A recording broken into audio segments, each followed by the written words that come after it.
Takdir telah memilih kami berenam untuk perjalanan ke suatu daerah yang kami sama sekali belum mengetahui seluk-beluknya. Sebelum hari pembagian wilayah tugas Patriot Energi diumumkan, mendengar nama daerahnya pun kami belum pernah.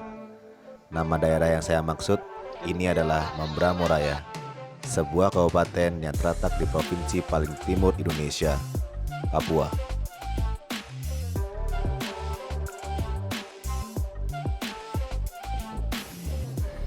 Dilansir dari Wikipedia, Kabupaten Membramo Raya merupakan pemekaran dari Kabupaten Sarmi dan Kabupaten Waropen.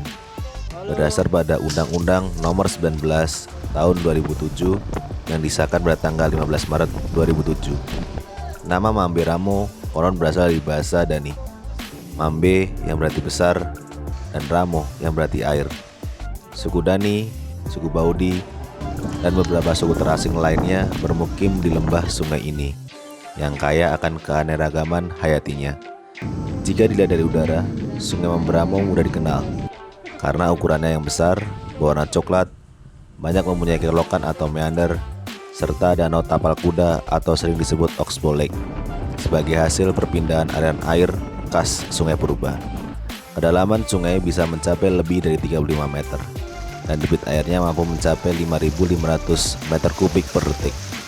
Oh iya, karena besarnya potensi debit airnya, kelak sungai ini akan menjadi sumber PLTA atau pembangkit listrik tenaga air dengan perkiraan kapasitas daya terbangkitkan hingga 10 gigawatt. Kapasitas besar ini bahkan mampu menerangi seluruh dataran Papua. Luar biasa. Nanti akan kita bahas lebih lanjut lagi.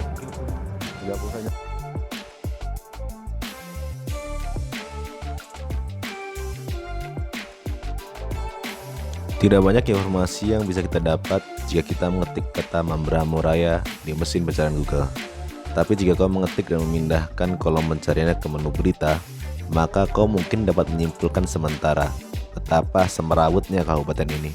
Mulai dari kasus korupsi dana Covid oleh Bapak mantan Bupati, hingga warga yang membakar kantor Badan Kepegawaian Negara karena kecewa tidak lolos PNS. Gokil.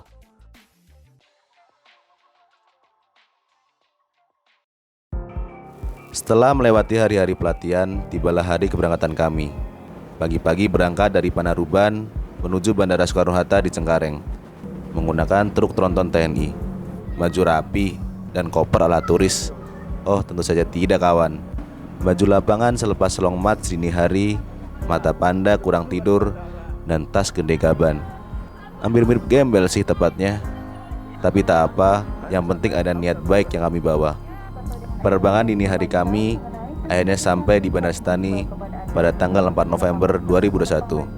Sembari menunggu jadwal kapal minggu depan, tim Membramo Raya dan tim Dogiai sebagai representatif dari tim Asmat, tim MAPI, dan tim Merauke melakukan koordinasi dan sosialisasi terkait program Patriot Energi dengan pemerintah Provinsi Papua. Kami memutuskan untuk berangkat pada tanggal 9 November 2021 menggunakan kapal.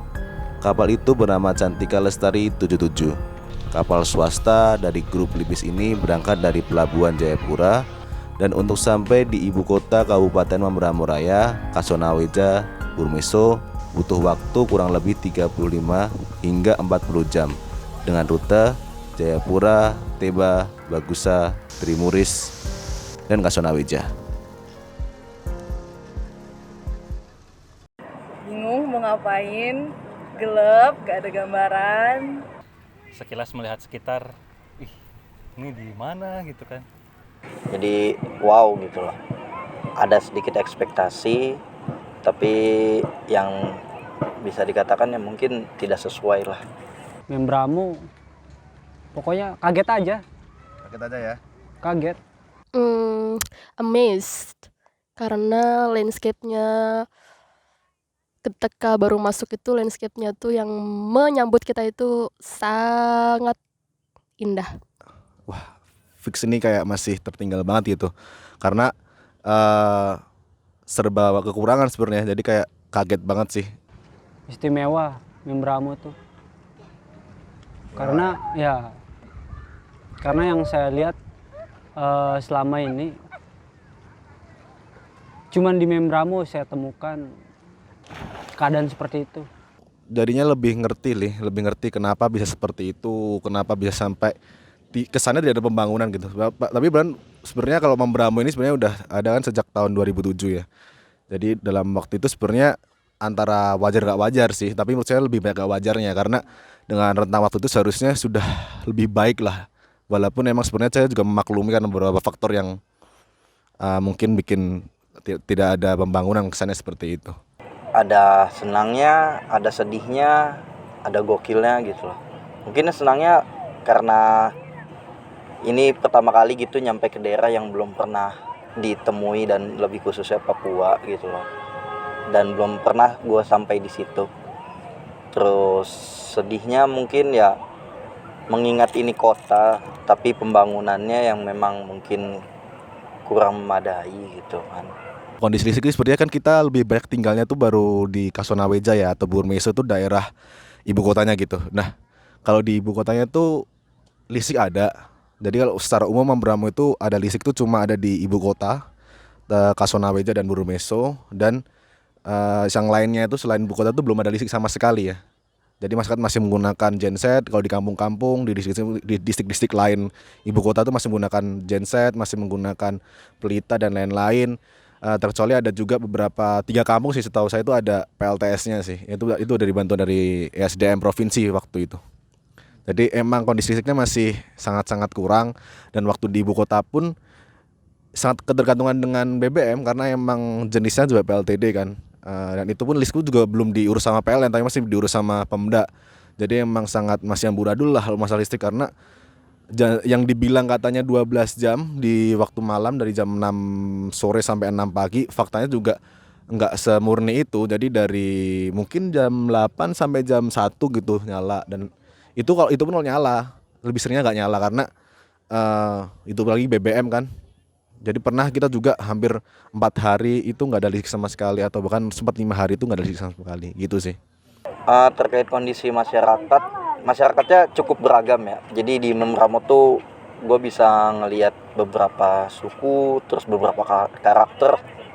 Mungkin yang itu kebentuk dari ya perbedaannya masing-masing gitu loh. Ada suku Bauzi yang gue ingat ya, ada suku Bauzi, terus ada suku Dani, Lani. Nah itu banyak sih.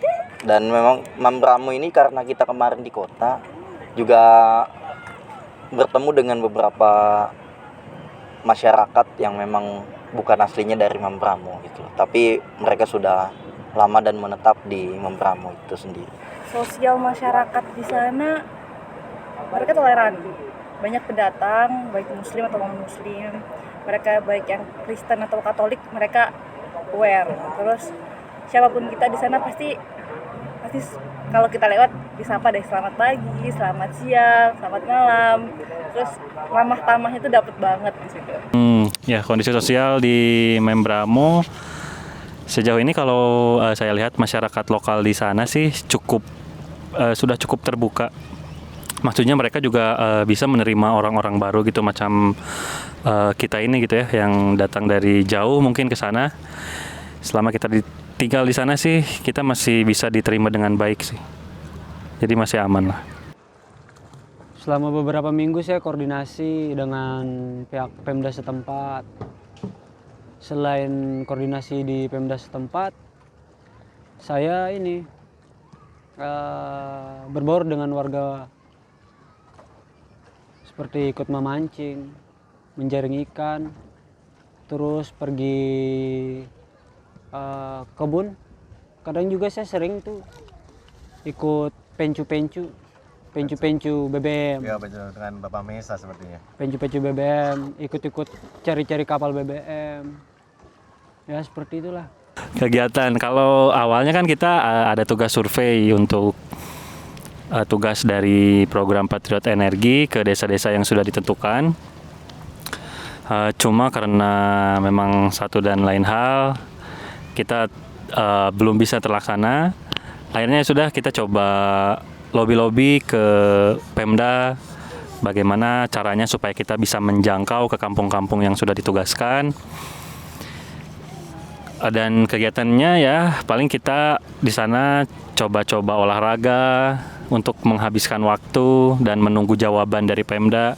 Ada juga yang membuat lukisan, ada yang menulis, membaca, ada juga yang masak-masak, ya banyak lah.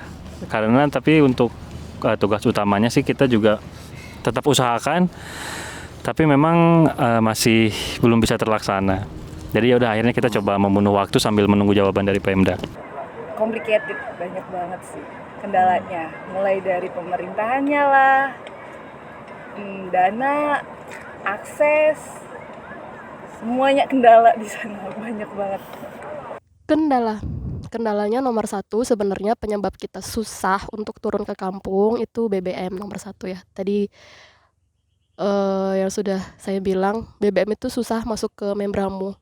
Jadi bukan cuman susah aksesnya sih, susah. Ada hal-hal yang membuat BBM ini jadi harganya tuh nggak wajar gitu. Bisa nyampe 200.000 per liter. Jadi kayak sementara kita untuk turun ke kampung itu butuh sampai 3 drum, 4 drum BBM. Dengan harga segitu 200.000 per liter, kita nggak mungkin bisa turun toh. Jadi itu kendala paling utamanya sih. Kendalanya seperti ini, ya itulah informasi. Jadi kita terbatas untuk komunikasi dengan orang-orang di luar daerah gitu, karena di sana sendiri sinyal susah. Tower BTS sendiri pun dia mengandalkan bahan bakar minyak untuk beroperasi. Jadi kalau tidak ada bahan bakar minyak, Ya tidak bisa tidak bisa beroperasi itu BTS kayak gitu. Dan jalan kalau di Membramo itu sebenarnya akses utamanya sungai Membramo itu sendiri. Kalau lagi naik itu kapal bisalah kita pakai kapal, tapi kalau lagi surut itu bahkan kapal-kapal aja nggak bisa gitu. Jadi akses itu sangat terbatas. Tapi kalau di dalam kota sendiri kayak di Burmeso, di Kaso itu jalannya sudah bagus sih. Cuman akses dari kampung ke kampung yang dari distrik ke distrik itu yang sulit. Seperti yang sudah tadi saya bilang, jadi akses di sana itu hanya satu mungkinnya kalau untuk menuju ke kampung-kampung itu hanya menggunakan speedboat karena harus lewat jalur air.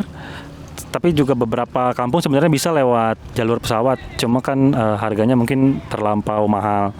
Jadi itu pun nggak semua langsung bisa temu dengan speedboat. Ada juga ketika airnya surut, ada juga yang harus turun di bibir sungai lalu lanjut jalan kaki menuju kampung, yang bisa memakan waktu bisa seminggu jalan kaki atau 3 hari jalan kaki untuk kita ya yang belum terbiasa.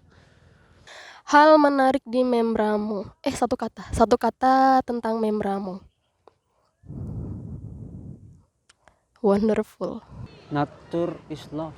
Itu kalimat sayang, Oh, kalimat. kata Love, cinta. love, cinta Ya. ya. Untuk kata ada, nanti ada terserah. Gila memang aku. Wow. Oh ya. Nah, kenapa wow? Karena sejujurnya gue bener-bener terkejut. Sampai di Membramo itu gue bener-bener terkejut. Unik sih, unik karena emang apa ya, begitu banyak hal-hal yang baru saya temui di sana. Apa ya? Menantang. Pelajaran buat tim kami ya, itu kalau kita berkoordinasi itu ternyata kita tidak bisa mempercayai semua orang yang menurut kita beliau nih bisa bantu kita. Ternyata kita tetap harus bisa pilih-pilih dan harus bisa menilai, menganalisis pihak-pihak yang memang benar-benar bisa membantu kita gitu. Jangan sampai pada akhirnya kita malah istilahnya dimanfaatkan kembali oleh orang-orang yang ternyata tidak mempunyai kapasitas apapun untuk membantu kita. Selama ini ternyata salah menilai dan memandang teman-teman yang ada di sini. Ternyata mereka tuh bukan mempunyai keterbelakangan, tapi memang itulah mereka cukup bahagia dan cukup merasa cukup. Mereka hidup seperti itu merasa cukup. Jadi kalau kita mau mereka lebih dari apa yang ada sekarang, seperti apa yang kita inginkan itu saya rasa mustahil, karena kita sebenarnya harus menerima kenyataan sebenarnya tanpa harus mengikuti pikiran kita, itu aja. Hebat sih mereka bisa survive di sana. Dengan kita tahu sendiri kalau di Papua tuh beda lah taraf ekonominya kan, semuanya serba mahal. Terus mereka juga bisa ngimbangin gitu kan. Terus mereka bisa survive, gak ada listrik, gak ada BBM, gak ada privilege internet atau apapun itu, mereka masih bisa hidup. Kayak wow, di negara yang globalisasi katanya 4.0 udah ke atas gitu, mereka masih bisa ngandelin alam, dengan alamnya, dengan hutannya yang sangat-sangat alami. Pelajaran yang bisa diambil adalah tetap berusaha. Gua melihat itu dari harapan-harapan yang timbul di masyarakat gitu. Itu menjadi sebuah hal menarik juga sih sebenarnya, kayak oh di balik jauhnya mereka dari kota, dari hiruk pikuk kemajuan, tapi mereka tuh tetap ingin berusaha gitu loh. Jadi mereka tetap ingin bertahan hidup, mereka ingin ya mengembangkan segala potensi yang ada, dan mungkin salah satunya itu terlihat dari berusahanya tuh pas ada larangan bupati bahwa yang boleh menjual pinang itu hanya orang asli daerah situ. Jadi kayak walaupun itu pinang kecil gitu, tapi mereka tetap berusaha gitu, dibandingkan ya kekayaan mereka yang terus-terusan diambil, soal batu bara lah, soal emas dan lain-lainnya. Ya, ini kalau pelajaran yang saya ambil mungkin karena saya pernah mendengar juga dari salah satu ataupun banyak masyarakat yang menjuluki Memberamo itu sebagai daerah dengan sejuta harapan, 1000 misteri. Ya, itu jadi, dan sepengalaman juga saya di sana, mungkin kita memang harus belajar lagi untuk melihat Indonesia dari seluruh sudut pandang begitu. Jadi Indonesia ini memang bukan cuma Jakarta, bukan cuma Jawa. Masih ada juga Membramo loh di Indonesia ini. Dan mungkin di sana masih perlu banyak untuk dibantu. Oke. Emang sebenarnya kebutuhan masyarakat itu sebenarnya apa gitu loh. Kalau emang listrik, ya semua butuh listrik gitu. Tapi mereka pun enjoy dengan itu, dan saya pelajaran di sana adalah lebih untuk kesederhanaan sih. Lebih tidak hidup dengan alam, mereka pun bisa hidup dengan sejahtera dan alam tanpa ketergantungan dengan budaya modernisasi dan lain-lain. Itu yang menurutku jadi pelajaran. Jadi emang ketergantungan mereka dengan alam itu, saling keterikatan itu membuat mereka jadi suatu manusia yang menurut saya adalah manusia yang konkret, yang dekat dengan alam dan ibunya gitu. Itu sih. Seperti teman-teman tahu bahwa saat ini kami sudah tidak lagi bertugas di Membramo Raya. Berat meninggalkan warga di sana, walau baru 2 bulan kita saling mengenal. Selain itu, ada beban moral ketika meninggalkan mereka, saudara yang tidak seberuntung kita. Banyak faktor yang menyebabkan kami harus pindah lokasi penugasan, mulai dari pemerintah daerah yang kacau, hingga BBM yang amat mahal. Kalau tertarik perihal mahalnya BBM, lihat di akun mediumku ya, @biliansa. Hahaha. Sekali lagi, kami pindah lokasi tugas bukan karena pecundang yang mundur dari medan laga, tapi demi kewarasan, kesehatan, keamanan, dompet, dan masa depan kami. Oke, see you again di Kepulauan Yapen. Bakal jadi anak pantai nih bos. Ikan, ombak, pantai, dan berenang akan menjadi kawan kita di 10 bulan ke depan. Yuhuu.